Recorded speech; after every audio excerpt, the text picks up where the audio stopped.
오예배 이렇게 드리는 것만으로도 또 이렇게 함께 모여 그 찬양하는 것만으로도 굉장히 감격스럽고 이미 헌신을 다 하겠다는 마음들이 다 들었을 것 같습니다. 너무 또 귀한 시간 잊고 살았는데 또 다시 시작하게 되어 감사드리고요.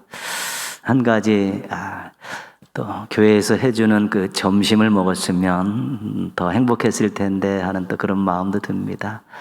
곧 다시 또 모든 것이 정상화되면 또 하나님을 향한 새로운 마음들을 가지고 함께 또 아름다운 그런 또 하나님의 일들을 잘 감당하셨으면 좋겠습니다. 똑똑했었는데 신입생이 되면 조금 어리버리해집니다. 처음에는. 또 사회에서 정말 똑똑했었는데 군대 가서 신병이 되면 조금 어리버리해집니다. 그래서 지적도 많이 받고 처음에는 굉장히 적응하느라고 오랜 시간들이 걸립니다. 왜 그렇게 똑똑했던 사람들이 또 새로운 환경에 처음 갔을 때 어리버리하고 그 지적을 많이 받습니까? 몰라서 그렇습니다. 문화도 모르고 일도 잘 모르고 사람도 잘 모르니까 당황해서 좀 어리버리하고 지적을 많이 받게 되는 것이죠.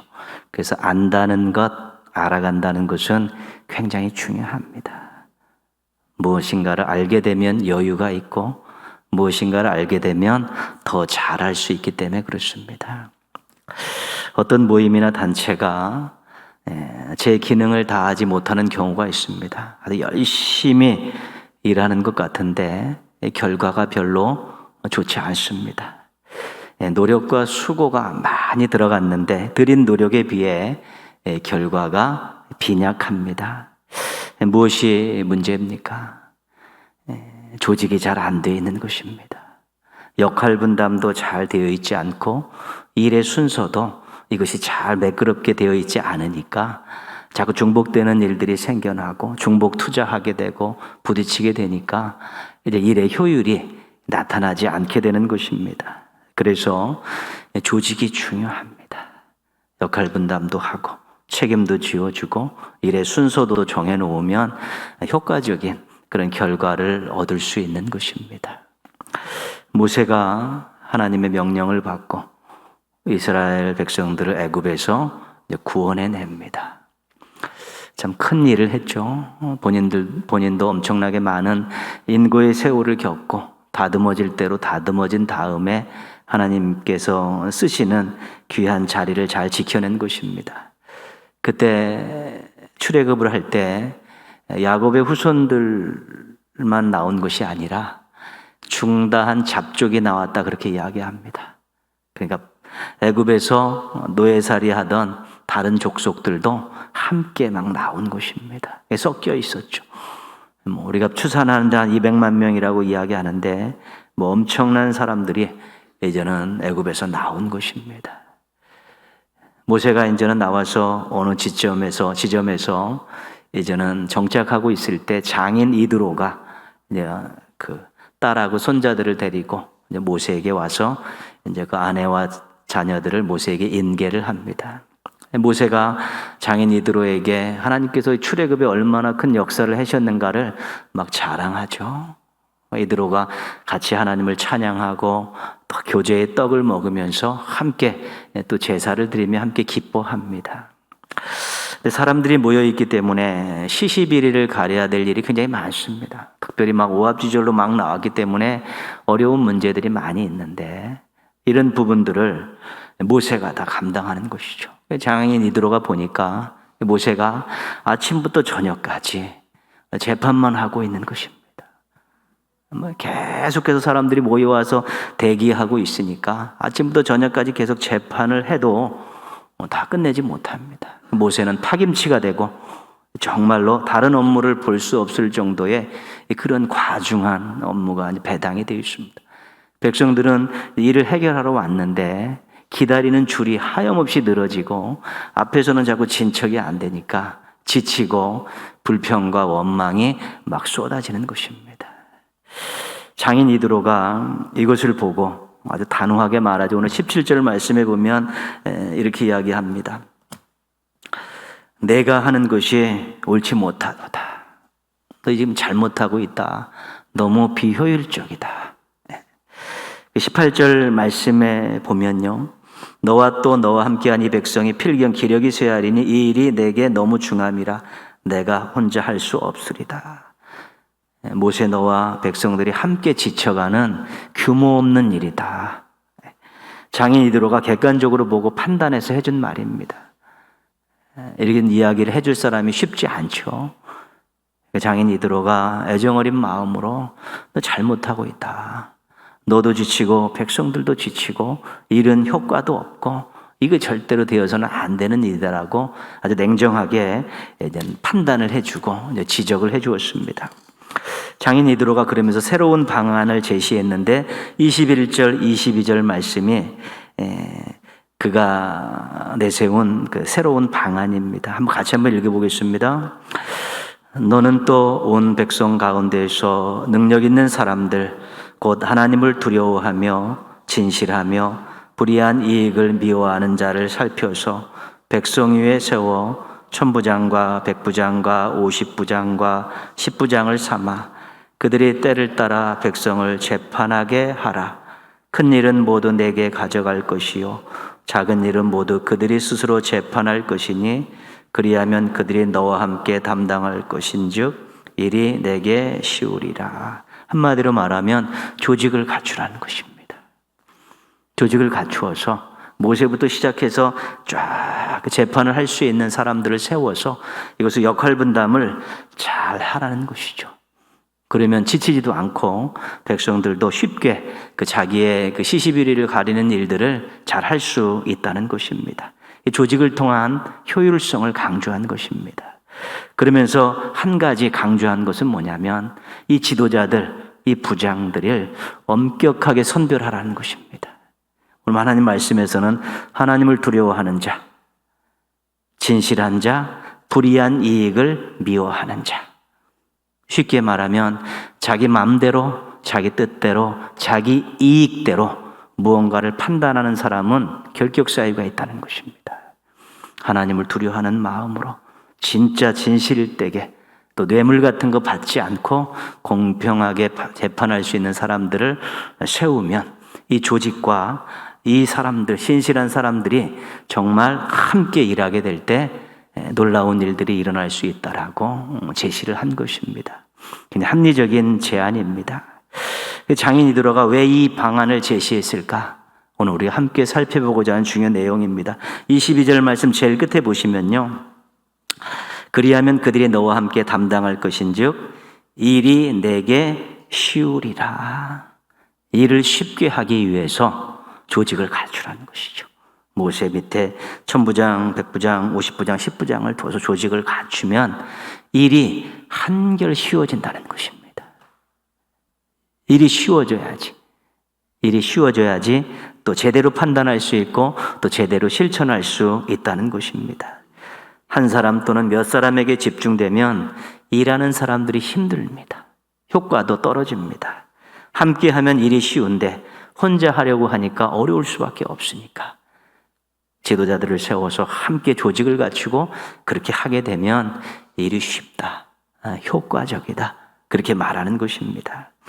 우리가 신앙 공동체 안에서도요, 탈진하는 일꾼이 생기지 않아야 합니다. 탈진하는 일꾼이 생기면 그거는 건강한 공동체가 아닙니다. 방관하는 일꾼은 없어야 합니다. 방관하는 일꾼이 많으면 조직이, 공동체가 제대로 돌아가지가 않습니다. 어떤 공동체는 몇몇에게 몰빵이 돼가지고 그 사람들은 지칠 대로 지치고 또 방관하는 사람은 많고 구경꾼들은 많고 그러면 건강하지 않습니다. 일은 일대로 힘들고 효과는 효과대로 없이 형식적으로 어거지로 할 수밖에 없게 되는 것입니다. 하나님의 일은 잘 돼야 됩니다. 하나님의 일이 잘 되기 위해서는 탈진하는 일꾼이 없어야 되고 방관하는 일꾼도 없어야 되는 것이죠. 서로 함께 나누어서 잘 감당하게 되면 아주 일이 쉽고 하나님의 일도 잘 되어질 수 있다는 것입니다. 교회 시무 항전직에 73명입니다. 은퇴 항전직에 9분입니다. 거의 한 130-40명에 이르고 있지 않습니까? 예배의 자리들을 잘 지키고 기도의 자리들을 잘 지키시고 맡겨진 일 잘 감당하고 또 협력하며 봉사하면 실은 교회는 건강한 공동체가 될 수 있는 것입니다. 근데 이 방관하는 일꾼들이 많아진, 뒤로 주춤하고 물러서는 일꾼들이 많아지면 일은 일대로 힘들고 탈진하는 일꾼들이 생겨나고 그럼 하나님의 일이 잘 되지 않습니다. 하나님의 일이 잘 되지 않는 공동체는 무겁고 형식적이고 또 쓰임받지 못하는 공동체로 전락할 위험이 아주 크게 되는 것입니다. 그래서 우리가 작은 부분이라도 자리를 지켜주고 또 내가 한 부분이라도 손을 얹어주고 또 기도를 보태고 이렇게 되면서 하나님의 일이 쉽고 아주 효과적인 열매를 맺기 위해서 하나님께서 교회 안에 일꾼들을 세우신 것입니다. 특별히 형존직들을 세우셔서 구석구석에서 자리를 지키면서 협력하고 봉사해서 하나님의 일이 쉽고 열매 맺도록 그렇게 하도록 이렇게 세워주신 것입니다. 그것을 잃어버리면 안 되는 것입니다. 우리가 함께 자리를 지키고 맡겨진 일 감당하고 협력하면 일은 쉽고 열매는 더 많고 서로 웃으면서 할 수 있는 그런 공동체가 될 수 있는 것입니다. 두 번째 왜 이것을 제안했냐면 23절입니다. 23절 말씀 맨 뒷부분에 보시면요. 이 모든 백성도 자기 곳으로 평안히 가리라. 백성들을 평안하게 하기 위해서입니다. 지도자들의 목적은 공동체를 잘 이끌면서 백성들을 편하게 하는 것입니다. 근데 자꾸 모세 한 명 할 때 모든 것을 다 집중시켜 놓으니까 백성들이 불편한 것입니다. 와서 자기의 민원은 해결이 안 되고 하염없이 기다리고 막 계속해서 불만이 폭주하는 일들이 생기는데 조직을 딱 갖춰서 역할 분담을 하니까 시간도 단축되고 일의 효과도 나타나면서 백성들이 평안한 것입니다. 갔다가 시간 단축하고 올 수도 있고 그 일도 잘 해결되니까 백성들이 평안한 것이죠. 항존직은 임명직이 아닙니다.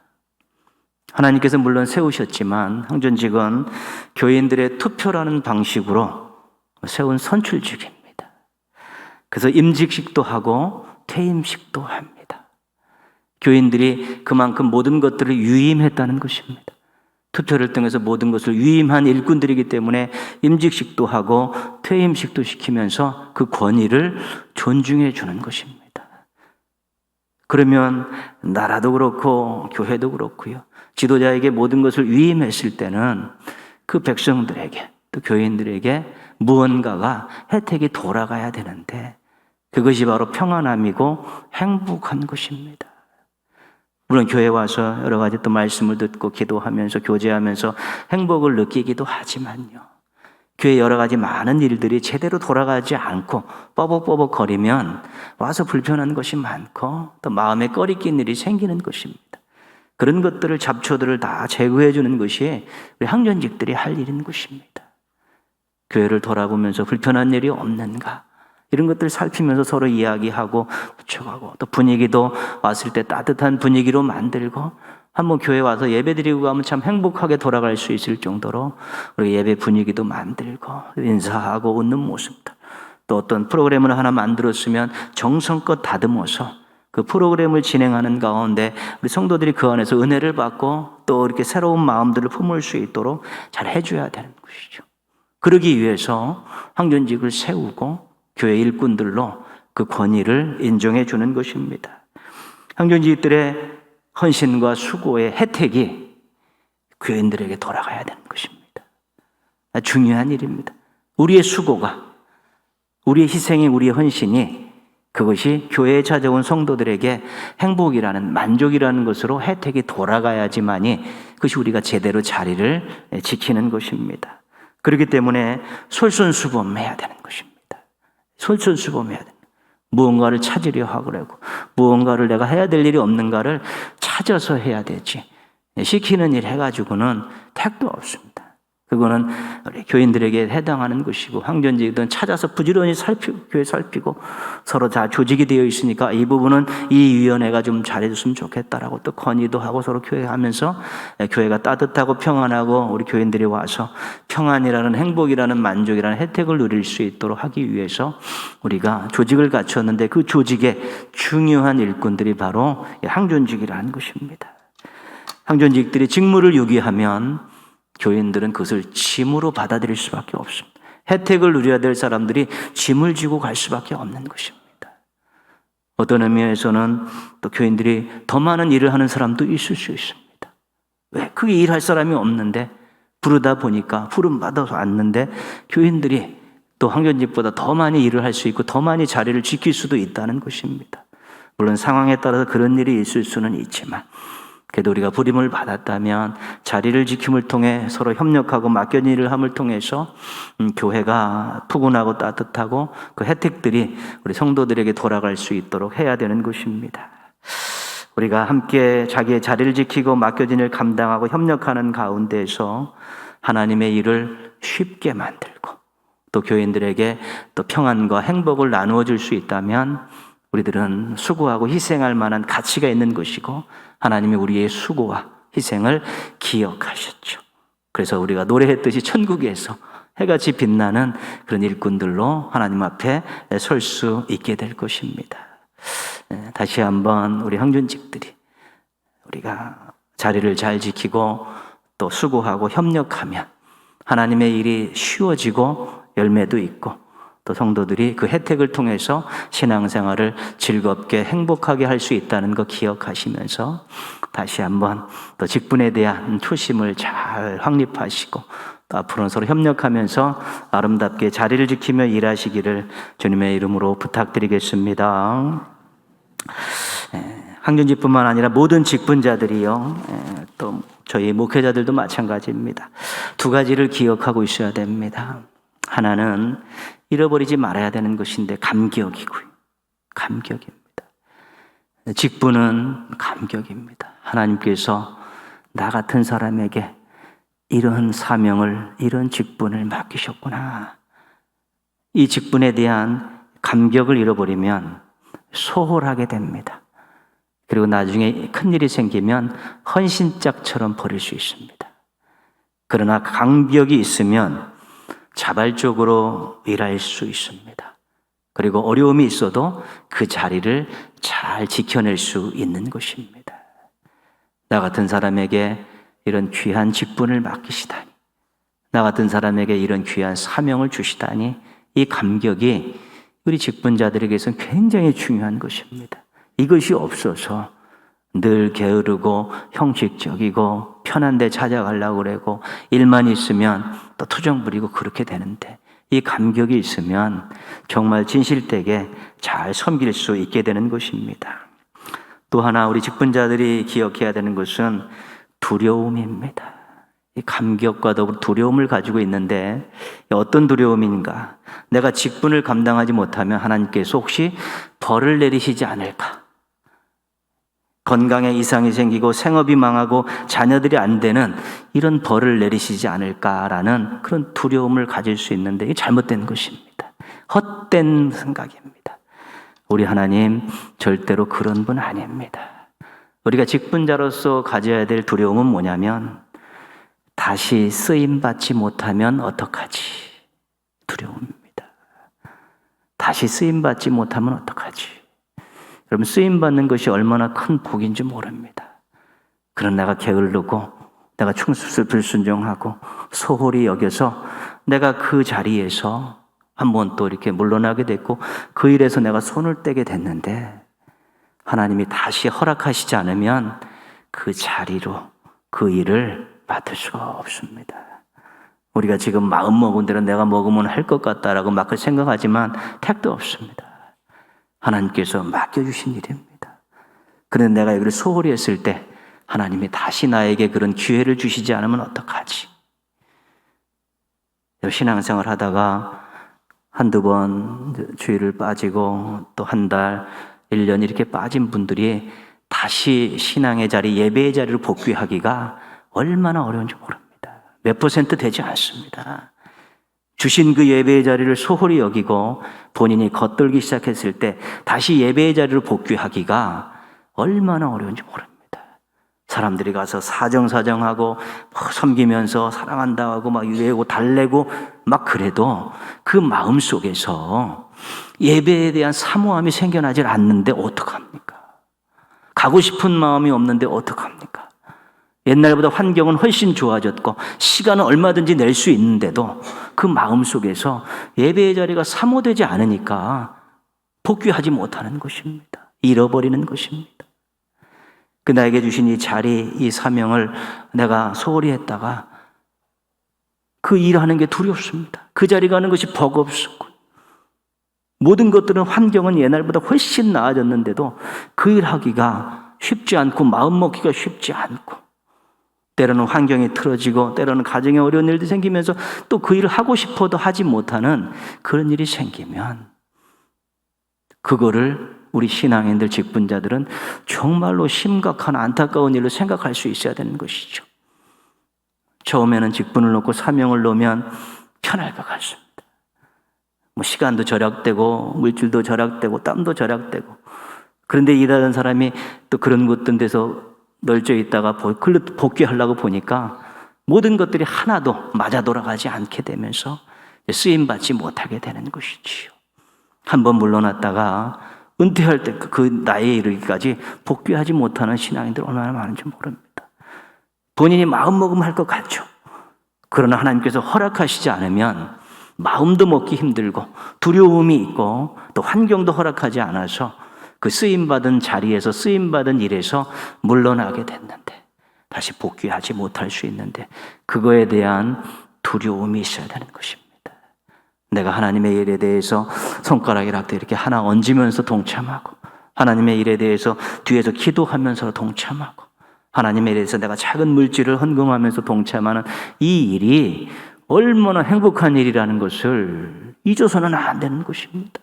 너무 행복할 것 같은데 이제는 앞으로 다시 복귀하는 그날까지 얼마나 힘든 시간을 보내야 되는지 모릅니다.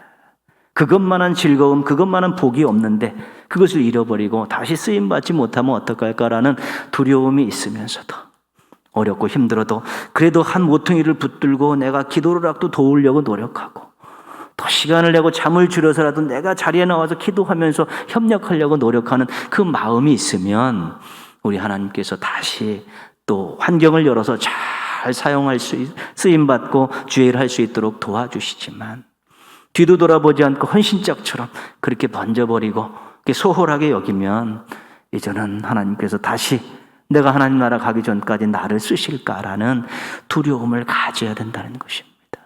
그 두려움이 없으면 우리가 직분과 사명을 가볍게 여기는 것입니다.